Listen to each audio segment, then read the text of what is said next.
more information so they can make decisions. But it does Here not it mean, is. The news not about the engaged, coronavirus. it does not mean that I will not in the future make decisions. That's right. If I think those decisions are the needed, news about the to coronavirus. the state of Ohio. So I am just as much engaged today, and I'm just as much willing to make decisions that will be unpopular with many to protect human life in the state of Ohio. But I do think it's important that as we go through this process in a democracy, in a republic, that we share as much information as we can with the public. And so this is data that when we started this, we didn't really have. We didn't have the ability to pull all this data down. Now we do, and shame on us if we don't share that with the people of the state of Ohio, so that they can turn to their local officials and say, "Hey, what are you doing?" As I said, the 3 mayors that I talked about, I think are duly commended for what they're doing. I think it's the right thing to do, but no one should mistake this as me backing off because we just have to keep moving forward. So we're going to continue to look at these numbers. We're going to continue to look at what needs to be done and take the appropriate action when it is in fact needed. Hey, thank you, Governor. Adrienne Robbins with NBC4. Governor, thank you for being here as always. Child care was an issue back when schools originally closed, and now parents are looking at a possibility of a blended schedule this fall. I understand that the state is thinking of ways to help the schools with these costs, but are you or the General Assembly thinking of a way to help parents so that they don't have to make the choice between child care or their jobs? Yeah, we are reviewing the child care situation. Quite candidly, we're waiting for a study to be concluded that we've been participating in with a professor, and wanted to kind of see what that data is. Throughout this, we have tried to balance the safety of children in child care, but not just children. It's the safety of the caregivers, those who are out there every single day taking care of kids. And we're worried about, frankly, their safety, as well as the safety of these children. So we're waiting till we get a little more data. As you know, what we did, we had child care open up back up, but with reduced ratios. And our theory was that this would lessen the chance that someone would get sick. And we've had some people get sick, kids get sick, we've had caregivers get sick. But we thought, and still believe, that will reduce it. But we're going to wait.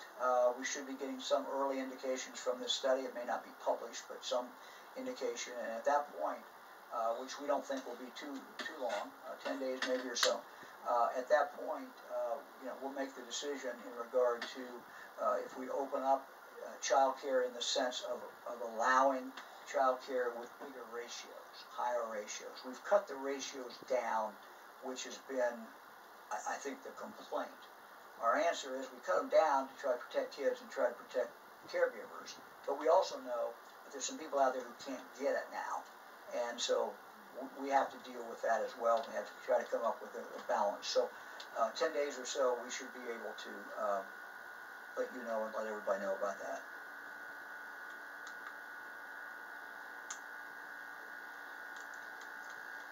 Jack Windsor, WMFD-TV in Mansfield. Governor, my question is for you. It's going to be... So hey Jack, hold on a minute. So I just want to say that the viewers cannot see your flag. Is that, looks like the Ohio pennant there? Looks good? It is, yes sir. All right, it looks good. I didn't want anybody at TV, they're missing seeing that. So I wanted to congratulate you and say happy 4th of July to everybody, of course. So go ahead, Jack. Happy Independence Day to you, sir. Thank you. My question is going to be very lengthy, so I hope you'll be patient, because I think what I'm going to ask will deserve that context, sir. In April, I asked you and Dr. Acton about antibody testing. At that time, tests in California, Florida, and New York showed that 5% to 15% of Ohioans could have already had COVID prior to lockdowns and all other measures that we've taken. Dr. Acton estimated out of the gate that 100,000 of us were infected, and that another time 15% of us were. Dr. Acton announced that we would be conducting our own statewide antibody testing study, and that we should have had results by the end of May. Last week, the CDC announced a national antibody testing result of 6% on average in each state. In the case of Ohio, that would mean at least 700,000 people have antibodies. Here Again, it is. prior to shutting down schools and businesses. The news Despite about this, the we never coronavirus. saw a mass surge in hospitalization That's right. that threatened to The overwhelm news our about the capacity before coronavirus. lockdown started. Based on Dr. Acton's early projections, the early antibody testing, and the recent national antibody studies, when you combine that with 22 major countries in Europe and elsewhere that sent kids back to school in May and reported 0 spikes in transmission from kids to adults, it seems that all scientific indicators show us that while we may see periodic spikes in sickness and even some deaths, that there simply is no justification for any ongoing government interference in normal school and business activities. There's more negative impact to kids through hybrid schedules, or in the case of Columbus City Schools, the recommendation that high school-aged learning be online. Governor, the public wants to know, how can we justify an ongoing declaration of a health emergency based on small upticks in sickness or hospitalization that's not close to threatening our hospital capacity? Secondly, could you update us on the results of the antibody study? And does it make sense to say that 700,000 Ohioans, minus those who passed away prior to March, should be considered recovered as well? Well, Jack, thank you. I've asked the Lieutenant Governor to look into this whole area, but let me just start by saying a couple of things.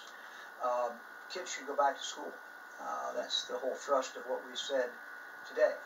And you pointed out some of the dangers, and the pediatricians have pointed out some of the dangers of having kids not in school. And so we certainly agree that kids need to go back to school. We're going to continue to monitor the hospital numbers. I don't think that even you and I would disagree with what the hospital numbers are. Here it these is. Come from each hospital where The they tell you news basically about the how many beds they coronavirus. have in ICU left and how many beds they That's have, right. general beds The they news have. about the And coronavirus. so we're going to continue to monitor that. We are certainly seeing an uptick in central Ohio, which means the Columbus, basically, the Columbus hospitals, at least for the people who are more sick. Many of them will end up in the Columbus hospital. So we're going to continue to monitor those. We're seeing certainly an uptick there. John? Thanks, Governor.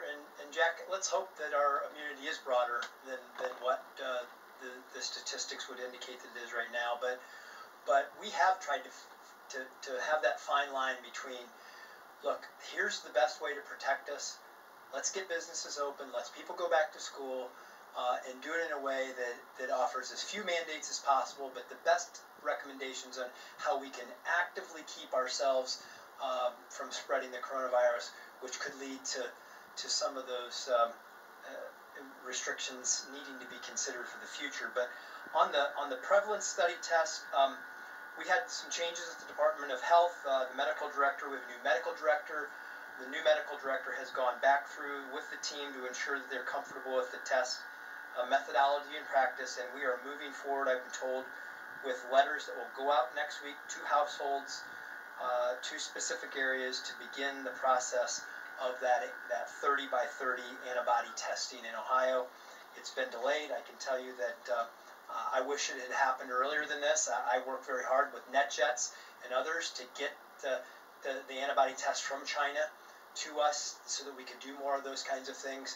That is moving